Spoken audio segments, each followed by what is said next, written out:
Vous vous souvenez des cartoons de Mickey Mouse des années 1930? Ceux sortis en DVD il y a quelque temps?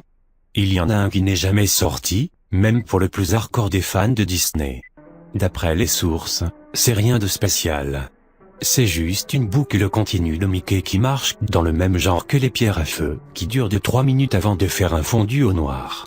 Au lieu des chansons mignonnes de ce genre de cartoon, la chanson de celui-là n'en est pas vraiment une, juste du bruit comme si quelqu'un cognait sur les touches d'un piano au hasard pendant 1 minute 30 avant d'avoir du bruit pour le reste.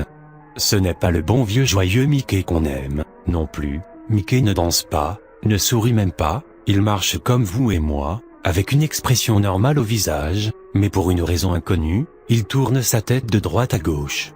Jusqu'à 1 an ou 2, tout le monde croyait qu'après le fondu au noir c'était tout.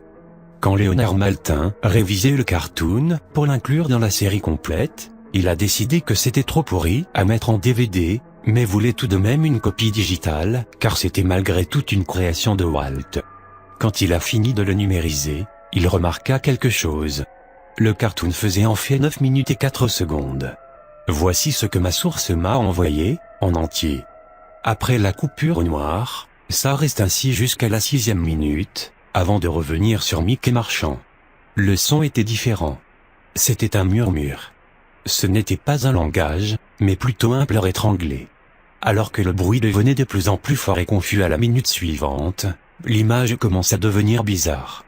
La marche commença à partir dans des directions qui semblaient impossibles d'après la physique de la marche de Mickey. Et l'expression neutre de Mickey se changeait en sourire malsain.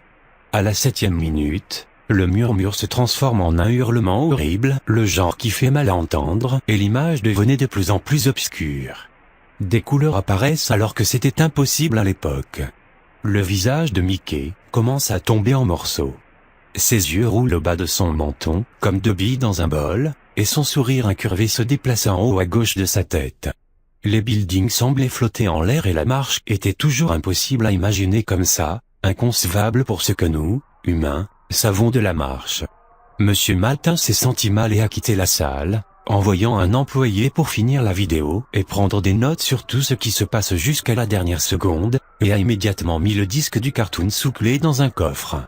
Le hurlement continue jusqu'à la 8e minute et des poussières, et ça coupe abruptement sur la tête de Mickey Mouse des crédits de fin de chaque vidéo avec en arrière-plan le bruit d'une boîte à musique cassée.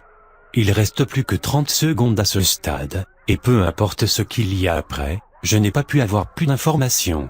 D'après un vigile qui faisait sa ronde à l'extérieur de la salle, il semblerait qu'à la dernière image, l'employé trébucha hors de la salle tout pâle en disant la vraie souffrance est inconnue, cette fois avant de prendre le flingue du vigile et commettre son suicide.